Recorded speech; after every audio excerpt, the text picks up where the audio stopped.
नमस्कार दोस्तों, क्राइम तक में आपका स्वागत है। पाकिस्तान के बलूचिस्तान ने आखिर ये क्या कर दिया? बलूचिस्तान ने ट्रेन को हाईजैक कर दिया और पाकिस्तान में स्थिति इस समय संकट में है। मासूम लोगों की जानें अटकी हुई हैं। हालांकि पाकिस्तानी आर्मी का कहना है कि कुछ लोगों को बचाया भी गया है, बंधकों को छुड़ाया गया है 100 से ज्यादा, लेकिन अभी भी जो बलूचिस्तान का बीएलए यानी कि बलूचिस्तान लिबरेशन आर्मी, उसके जो आतंकी कहें उनको, जो हालात पैदा कर दिए हैं, उससे पाकिस्तान सरकार सकते में है। हमारे साथ सीधा पाकिस्तान से पाकिस्तान के वरिष्ठ पत्रकार इजाज अहमद साहब हमारे साथ जुड़ रहे हैं। इजाज साहब, क्राइम तक पर आपका स्वागत है। इस वक्त मैं जानना चाहूंगा क्या हालात हैं, अपडेट क्या है सर? आप मुझसे मुखातिब हैं। जी जी, मैं आपसे जानना चाहता हूं इस वक्त हालात क्या हैं। जो बलूचिस्तान की तमाम मांगे हैं वो एक जगह है, पाकिस्तान जो है वो उनका जो स्टैंड है वो एक जगह है। ऐसे में जो लोग हैं, जो ट्रेन को हाईजैक कर रखा है, उसको लेकर सर क्या अपडेट है? जी, थैंक यू। अभी ताज़ा तरीन अपडेट्स जो रिसेंटली बलोच लिबरेशन आर्मी की जानिब से एक ऑडियो कॉल जो अपने सेंट्रल कमांड से एक जंगजू वहाँ पर मौजूद है, उसको रिलीज़ किया गया है।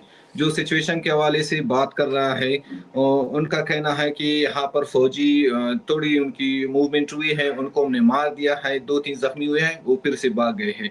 बाकी हमारी पोज़ीशन मुस्तहकम है। फिर उन्होंने अपने बलूच नेशन के नाम पर एक पैगाम दिया है कि इस जंग का हिस्सा बने, हम आपके लिए लड़ रहे हैं। जो कुछ कर रहे हैं बलूच कौम की बका के लिए कर रहे हैं।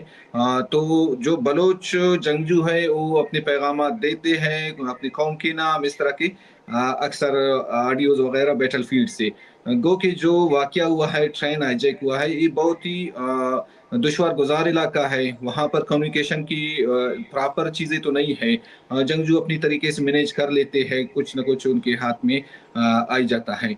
सिचुएशन ये है कि वहाँ पर पाकिस्तान फ़ौज की बहुत बड़े पैमाने पर डिप्लॉय की गई है, काफ़िले कॉन्वॉय पहुँचे गए हैं। कल रात से क्वेटा से बहुत बड़े पैमाने पर अच्छा गनशिप हेलीकॉप्टर्स हिस्सा ले रहे हैं ऑपरेशन में, जेट तैयारे भी और जो ड्रोन तैयारे हैं, वो भी हिस्सा ले रहे हैं। यहाँ तक कि गुज़िश्ता रात ड्रोन तैयारों ने स्ट्राइक भी किया था। नुकसानात के हवाले से बलूच लिबरेशन आर्मी ने कहा कि नुकसानात नहीं हुए हैं, लेकिन ड्रोन हमला किया गया था। तो ड्रोन स्ट्राइक के जवाब में बीएलए ने 10 फौजी एहलकारों को मारने का हुक्म दिया। उसने अपने बयान में कहा कि हम पर स्ट्राइक किया गया है, इसके जवाब में हम 10 एहलकारों को मार रहे हैं और उन्होंने वाज़ेह किया कि अगर इस तरह की स्ट्राइक्स या फौजी ऑपरेशन जारी रहती है, तो हम मारते जाएँगे जो यरगमा बनाए गए हैं लोग हैं। सर, मैं आपसे जानना चाहूंगा, बलूचिस्तान और पाकिस्तान के बीच में संघर्ष बहुत पहले से चल रहा है। कई बार एक दूसरे ने हमले कर चुके हैं। ऐसे में इनकी जो मांगे हैं बलूचिस्तान की, वो मैं जानना चाहूंगा क्या क्या मांगे हैं? जी, बिल्कुल, ये तो कई दहाइयों से चल रही है, ये जंग है, ये 5वीं फ़ेज़ है जो गुज़िश्ता 25 सालों से चल रही है। लेकिन इस बार इसमें बहुत ज़्यादा तब्दीली देखने में आई है। अब यहाँ तक बात पहुँची है हाईजैक करना, ट्रेन वग़ैरह, रेलवे स्टेशन पर फ़ौजी एहलकारों को निशाना बनाना, कराची जैसे बड़े शहर में जो सरमायाकार है, चीन वग़ैरह, उन पे हमला, ये बड़ी नौइयत के हमले हैं। जो डिमांड्स इन्होंने रखी हैं, उनका यही कहना है जो इन्फोर्स्ड डिसअपियर्ड पर्सन्स है, जबरी लापता अफ़राद है, उनकी रिहाई चाहिए। जो जंगी कैदी हैं, उनकी रिहाई चाहिए। और उन्होंने यही कहा है कि जो लोग हमारे पास है, फौजी एहलकार हैं, इनको हम जंगी कैदी मानते हैं। अभी हम इसी बुनियाद पर आपसे बात करना चाहते हैं। लेकिन पाकिस्तान फ़ौज हुक्काम की जानिब से अभी तक कोई बयान जारी नहीं किया गया है कि हम बातचीत के लिए तैयार है या कुछ है।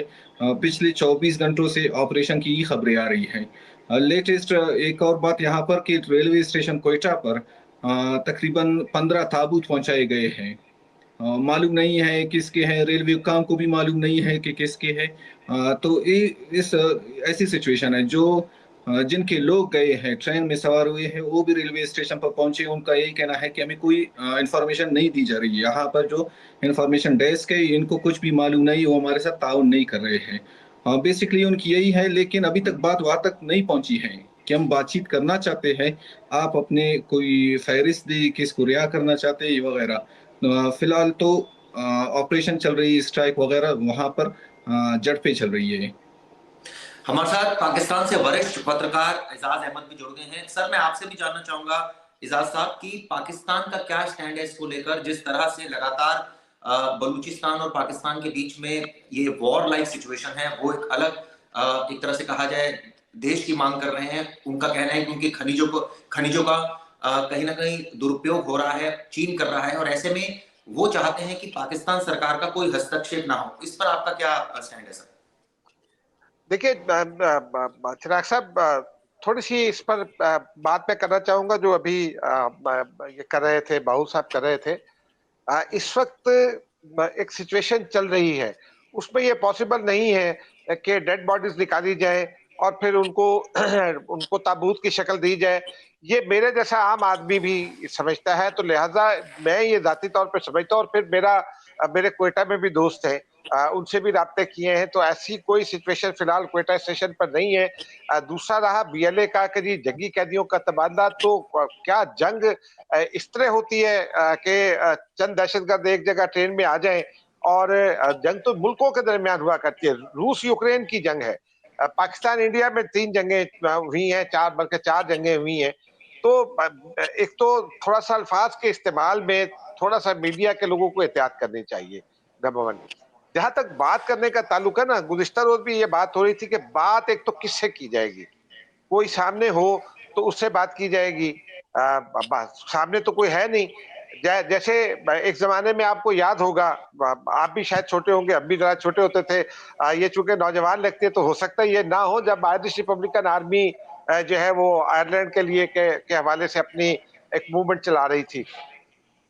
आयरिश रिपब्लिकन आर्मी के 2 विंग हुआ करते थे। एक पॉलिटिकल विंग था जो बातचीत करता था, और एक उनका जो विंग था जो ये दहशतगर्दी की एक्टिविटीज तो इजाज करता साहब, था। आप ये कहना चाह रहे तो हैं कि वहां मुज़ाकरात से कोई होते थे। नुमाइंदा ही नहीं है कि बातचीत किससे करे, तो पाकिस्तान सरकार वहां किस से वजह से किससे बात पक्षपेश करें? में है, नंबर और 1, दूसरा ये जो नंबर 1, तरीका उन्होंने जी जी, अख्तियार किया है, ये जो है ये जंग ये का ये एक बिल्कुल तरीका जो काबिल यहाँ पे कबूल नहीं है। मॉडर्न वर्ल्ड में ये कहीं काबिल कबूल नहीं है। दूसरा ये कि ये आप देखिए ना जरा, अगर आप पाकिस्तान की जगह किसी और मुल्क को रख दें और ग्लोबल सिचुएशन रख दें इस वक्त, ठीक है, तो पाकिस्तान को इस वक्त, पाकिस्तान में एक सी पैक चल रहा है। सी पैक के जो मुखालिफिन है वो अमेरिका है और वेस्ट है, और वो चाहते हैं कि ये सी पैक कामयाब ना हो। पाकिस्तान के लिए ये एक टर्निंग पॉइंट साबित हो सकता है, पाकिस्तान की इकोनॉमी के लिए।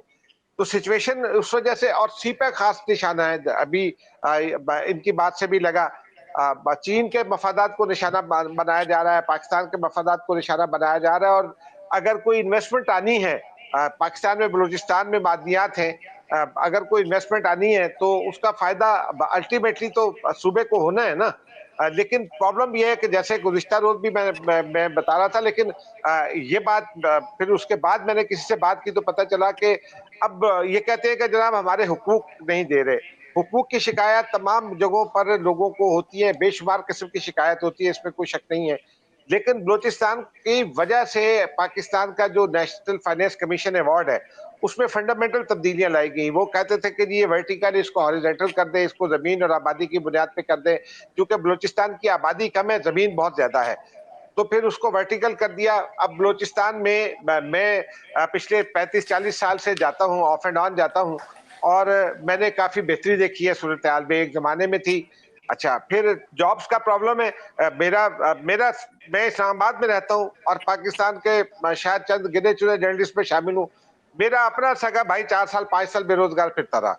अब मैं सिंध में पैदा हूँ, इसलिए खुद को सिंधी कहता हूँ, लेकिन पंजाबी स्पीकिंग हूँ। मेरा अपना भांजा इस वक्त सगा नेफ्यू है, मेरी बहन का बेटा है, वो इस वक्त भी वो बेरोजगार है।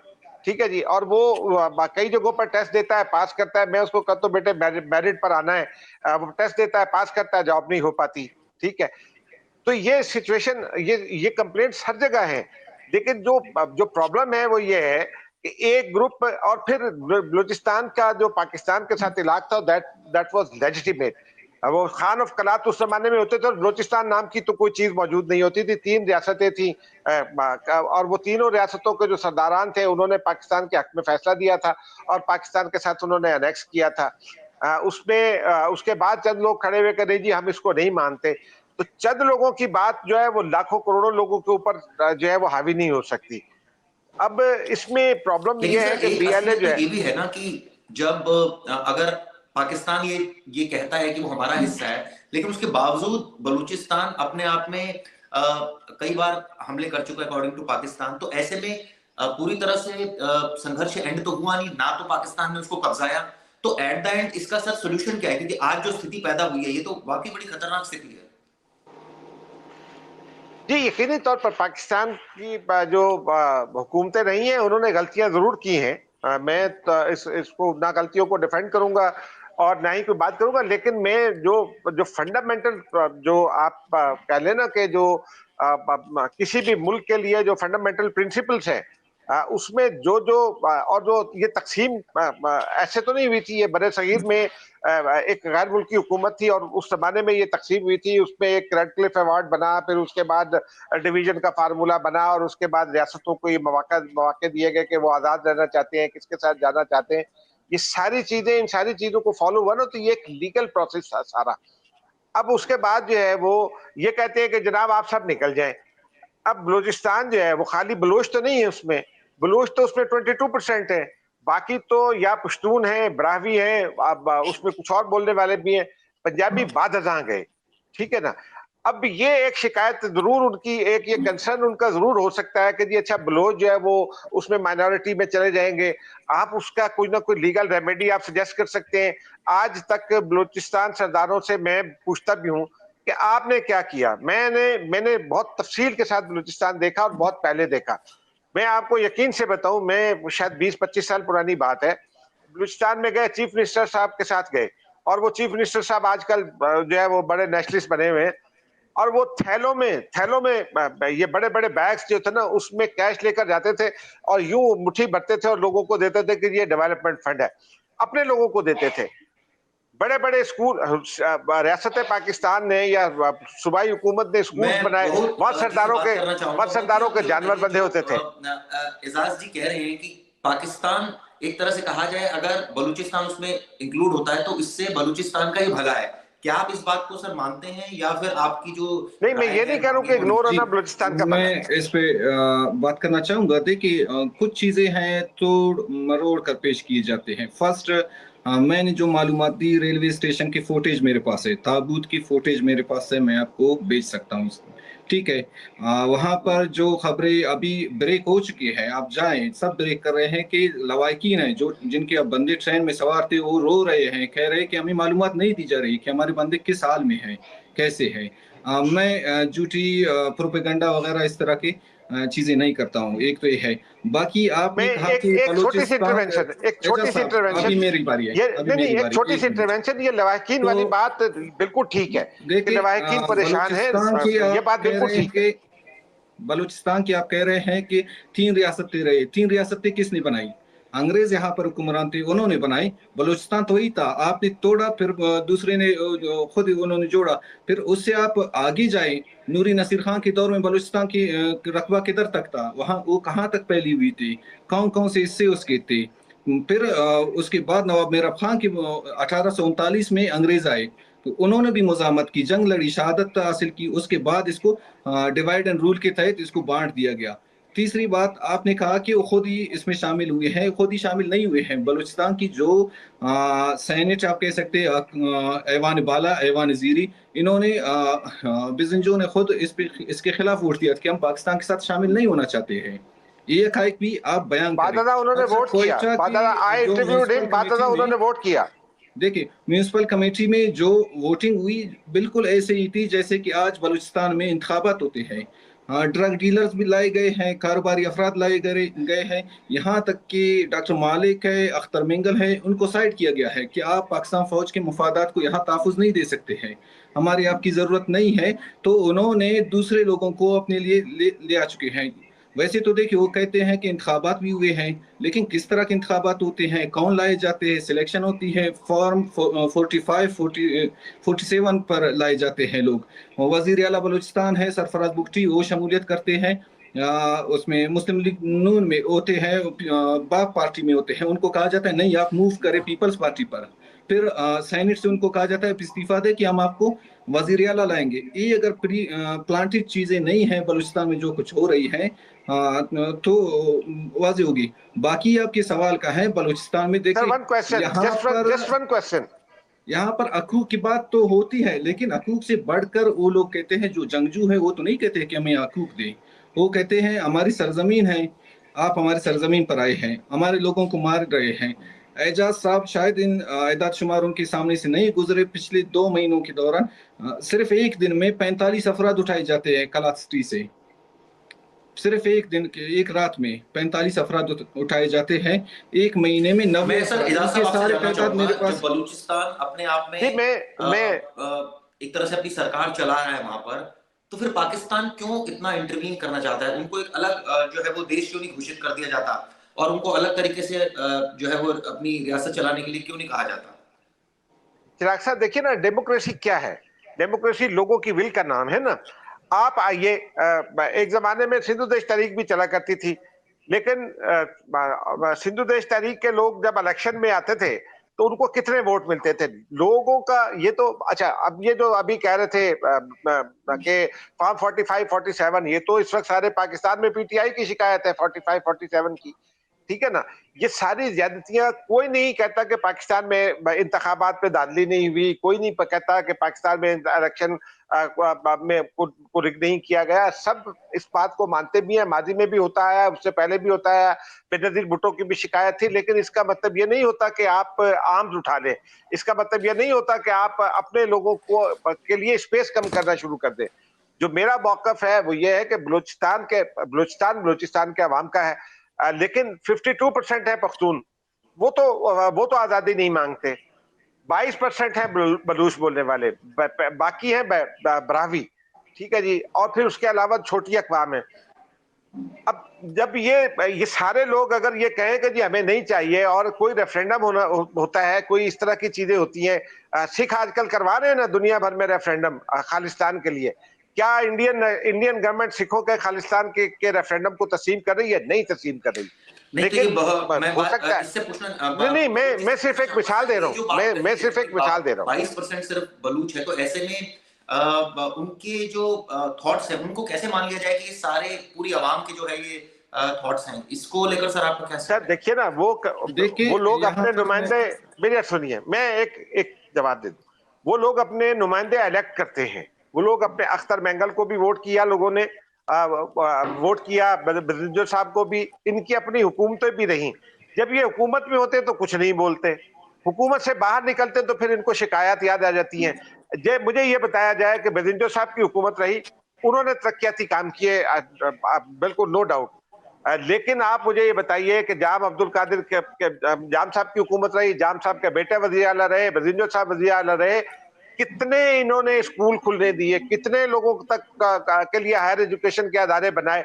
अब वो बनाए जा रहे हैं। सरफराज बुख्ती, आलम ये था, ये बात करते हैं, सरफराज बुख्ती की फैमिली 30 साल, बुख्ती साहब ने उनके बड़ों को मारा था, सरफराज बुख्ती 30 साल तक मिसिंग पर्सन रहे। कभी बलूचिस्तान वालों ने कहा कि जी ये बुख्ती, सरदार बुख्ती की वजह से छोटा बुख्ती जो है वो मिसिंग पर्सन है? फिर ये जो मिसिंग पर्सन की बात हो रही है, कल भी मैंने बात की थी, आप जरा पिछले 10-15 वाकयात, 20 वाकयात उठाकर देख ले, आपको हर वाकये में वो लोग मरे हुए मिलेंगे, मरते हुए मिलेंगे। बीएलए के साथ जवाबी कार्रवाई में बीएलए अटैक करती है, कोई दहशतगर्द होता है, फिर ईरान में मारे गए।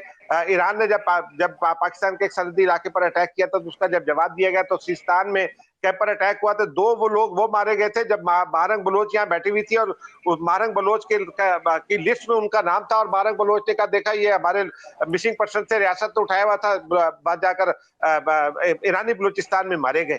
आपके लोग गवादर कॉम्प्लेक्स में अटैक के दौरान मारे गए, और वो अटैक करने आए थे, अटैकर्स में शामिल थे। बहुत सारे लोग ऐसे होते हैं जो बीएलए ले जाती है, और उसके बाद ये प्रोपेगेंडा शुरू करते थे कि जी मिसिंग पर्सन।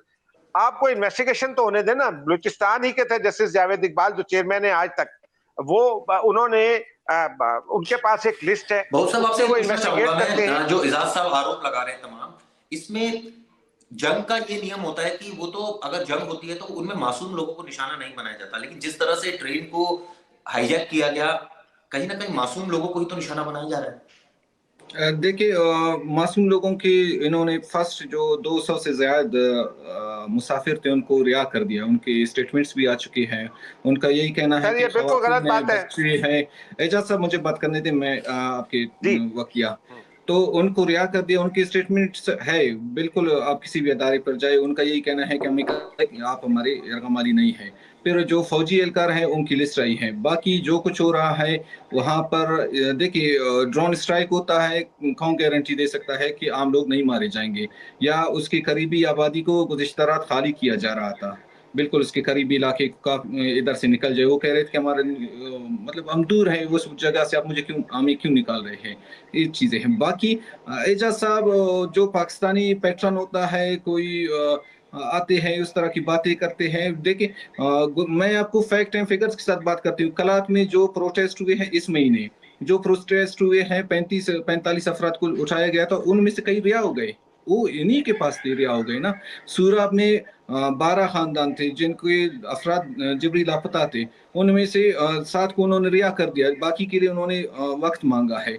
आप इस तरह के इल्ज़ामात शायद लगा सकते हैं, लेकिन जो हक़ाइक़ है बलूचिस्तान में जो कुछ हो रहा है, आप भले ही आप दुनिया को कुछ भी बयान करें, लेकिन अंदरूनी मसले जो कुछ चल रहे हैं उनको आप कैसे डील करेंगे? देखिए मैं यही कह रहा था, कल भी डिस्कस कर रहे थे, मैंने कहा बलूच इश्यू है, इंटरनेशनल कितनी डिस्कस होता है जैसे कि हाईजैक किया गया है, लेकिन इंटरनल जो कुछ मजबूती इनमें आई है इनकी जंगजुओं में, ये सबसे बड़ी मैटर करता है कि इनके जंगजू जाते हैं शहरों में, लोग इनके साथ सेल्फियाँ लेते हैं, इनके साथ खुश होते हैं, जबकि एक फौजी गाड़ी चली जाती है उसी शहर में, वो भाग जाते हैं कि हमें उठा कर ले जाएँगे। बाकी एजाज साहब की बहुत सी बातें सिर्फ वो सुनी सुनाई है, मैं उनसे लेकिन बहुत बिल्कुल साहब एक चीज मुत्तफिक और भी नहीं जानना हूँ। चाहूंगा ना, जब तमाम चीजें आप लोगों की मांगे एक जगह पर हैं, आप लोग इंटरनली फाइट कर रहे हैं पाकिस्तान से, लेकिन जो दूसरे देश हैं और खासकर अगर बात करूं यूएस, दूसरे देश, उन्होंने तो पीएलओ को खुद आतंकी संगठन करार दिया है। जी, बिल्कुल। देखिए इंटरनेशनली ये चीज़ें हैं, अभी जो कुछ सीरिया में हुआ, वो कौन था? कहाँ से आया था? अल-कायदा से होकर, दाइश से होकर आ गया। उनके ऊपर जो इनाम उन्होंने रखा था, वो भी उठाए गए, उनकी जो पाबंदियाँ भी उठाई गई हैं। ये अपनी पॉलिटिक्स से उनकी पाकिस्तान के मफ़ादात अभी तक उसके साथ जुड़े हुए, वो इस तरह की चीज़ें करेंगे। लेकिन आया यूएस ने डायरेक्टली बलूचों पर हिट की है। यहाँ तक कि उन्होंने कहा है कि हम आपको जो कोबरा हेलीकॉप्टर्स वगैरह दे रहे हैं, इनके मुआहदे यही है कि आप आम आबादियों पर इस्तेमाल नहीं करेंगे। तो इंटरनेशनली तो मसला ही नहीं, बलूच भी यही कह रहे हैं कि हम तो अपने देश के लिए लड़ रहे हैं, अपने लोगों के लिए लड़ रहे हैं, हमें मसला नहीं इंटरनेशनली वो कोई पाबंदी लगाते। फिर ये चीज़ें आज तो बिल्कुल वाज़ेह हो चुकी हैं। जिसका मुफ़ाद होता है वो पाबंदी हट भी जाती है, पाबंदी लग भी जाती है। सीरिया की ताज़ा तरीन मिसाल आपके सामने है। अब मैं जानना चाहूंगा इजाज साहब, आपसे आखिरी सवाल जानना चाहूंगा, पाकिस्तान का क्या स्टैंड रहेगा? साफ साफ बलूचिस्तान ने कह दिया है कि वो पीछे हटने वाले नहीं है, उन्होंने 48 घंटे का अल्टीमेटम दे दिया। अब इस पर पाकिस्तान सरकार का क्या स्टैंड रहने वाला है सर? देखिए, पाकिस्तान एक रियासत है और रियासत, जाहिर सी बात है, वो रियासत रिट्रीट नहीं करती। रियासत सियासी मुज़ाकरात करती है, लेकिन इस किस्म की सिचुएशन में रियासतें कभी रिट्रीट नहीं किया करती। ये एक सिचुएशन है जिसमें एक ट्रेन को हॉस्टेज बनाया गया है, उसमें मासूम लोगों को हॉस्टेज बनाया गया है और धमकियां दी जा रही हैं कि हम मार देंगे, हम ये कर देंगे। फिर मैं ये इनसे कहना चाहता हूं कि एक तो मुझे इनका चेहरा नहीं दिखाई दे रहा, तो मैं इनको पहचान ही नहीं पाऊंगा, तो अपनी पहचान सामने रखकर बात करनी चाहिए। इशू ये है कि आजकल ये एआई का दौर है और आज फेक प्रोपेगेंडे का दौर है। मैं आपको 50 लिस्टें ऐसी पेश कर दूंगा जो कल से फिर नहीं है, हमारे यहाँ भी है कि जी ये दहशतगर्द मारा गया, ये दहशतगर्द मारा गया। मैं ऑफिशियल वर्ड जो है उस पर यकीन भी मुकम्मल नहीं करता कि जब तक मेरी अपनी तस्दीक ना हो जाए कि हॉस्पिटल है, लाश की एक सैंक्टिटी होती है। लाश पहुंचेगी तो मुझे पता चलेगा कि ये एक लाश है। हैदराबाद में 1988 में कोई 587 लोग मारे थे उस वक्त जीए सिंह के लोगों ने, एक वक्त में 1 घंटे में 40 जगह पर फायरिंग करके। मैंने एक हॉस्पिटल में फिर कर लाश गिनी और उसके बाद उनकी तादाद दी, जबकि कोई लोग कह रहे थे 2000 मार दिए, कोई कह रहा था 1500 मार दिया। पाकिस्तान का स्टैंड क्या रहेगा?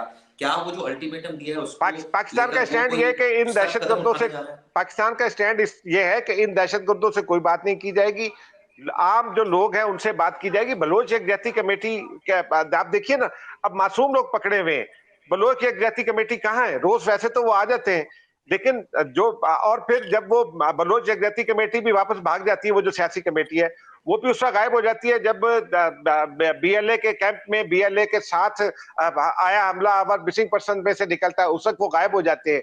ये प्रॉब्लम है। मेरा पर्सनल नुक्ता नजर है वो ये है कि यहाँ झूठ प्रिवेल कर रहा है। बीएलए भी झूठ बोलती है, जो रियासती एहलकार है वो भी आपका शायद इस पर क्या कहना है कि क्या वाकई झूठ बोलती है बीएलए, और क्या वाकई कोई नुमाइंदा नहीं है बलूचिस्तान का, जो बार बार पाकिस्तान के जो सीनियर जर्नलिस्ट हैं एजाज अहमद साहब कह रहे हैं? देखिए, एजाज साहब की मालूमात इंतहाई सिर्फ सुनाई बातों तक है। वो कह रहे हैं कि मैं बलूचिस्तान जाता हूँ, ये वगैरह इस तरह के। मैं उनसे पूछता हूँ कि आप बजरिया ट्रेन जाते हैं या बजरिया बस? आज तो आप अफोर्ड नहीं कर सकते हैं बाई ईयर, क्योंकि जो टिकट थी वो 90,000 तक पहुंच चुकी है, 70,000 तक। ये बलूचिस्तान की हालात को बयां करती है। बाकी आप कह रहे हैं कि जो मिसिंग पर्सनस के बातचीत के हवाले से आपने पूछा, देखिए इन्होंने कर्नल लईक को मरवाया, कर्नल लईक को ले गए बलोच लिबरेशन आर्मी, इन्होंने स्ट्राइक किया, सर उनको मैं अभी मार दिया। जानना चाहूंगा अभी बलूचिस्तान का क्या स्टैंड रहेगा, क्या जो बंधक हैं आप अपनी मांगों पर कायम है, अगर नहीं मानी जाती तो आपका अगला स्टैंड क्या होगा सर? जी, ये तो वाज़े है, उन्होंने बयान दिया है। वो साफ कह रहे हैं कि अगर आप हमारे साथ बातचीत नहीं करना चाहते हैं, वो मजीद ब्रिगेड के फिदाई हैं, खुद भी मरेंगे और दूसरों को भी मारेंगे, वो स्टैंड है। लेकिन जो दुनिया में दस्तूर है कि उन्होंने अपने मुतालबात रख दिए हैं कि हम आपके देखिए मासूम लोग, आप कहते हैं फौजी रैंक का एक अफीसर है उनमें, एक कैप्टन है, बाकी कितने हवलदार है, पूरी लिस्ट आ चुकी है। तो सिर्फ बातों तक महदूद नहीं रहे, फैक्ट्स तक जाए ना, तो उनको मार देंगे, ये बिल्कुल वाज़े है। चलिए, आप लोग दोनों हमारे साथ जुड़े, पाकिस्तान से एजाज अहमद साहब हमारे साथ जुड़े, बहुत साहब जुड़े बलूचिस्तान से, आप दोनों का बहुत बहुत शुक्रिया। अब देखना ये होगा कि आगे क्या स्टैंड होगा पाकिस्तान का, आगे क्या स्टैंड होगा बलूचिस्तान का, क्योंकि अभी पाकिस्तान के हालात ठीक नहीं है और जिस तरह से मासूम लोगों को वहां बंधक बना रखा है उसको लेकर कई सवाल उठ रहे हैं। खासकर अब एक जो अलग मांग की जा रही है बलूचिस्तान की, वो अपनी मांगों पर कायम है, पाकिस्तान का अपना स्टैंड है। तो ये क्या करवट लेती है ये आने वाला भविष्य बताएगा। आप दोनों हमारे साथ जुड़े, बहुत बहुत शुक्रिया। Thank you.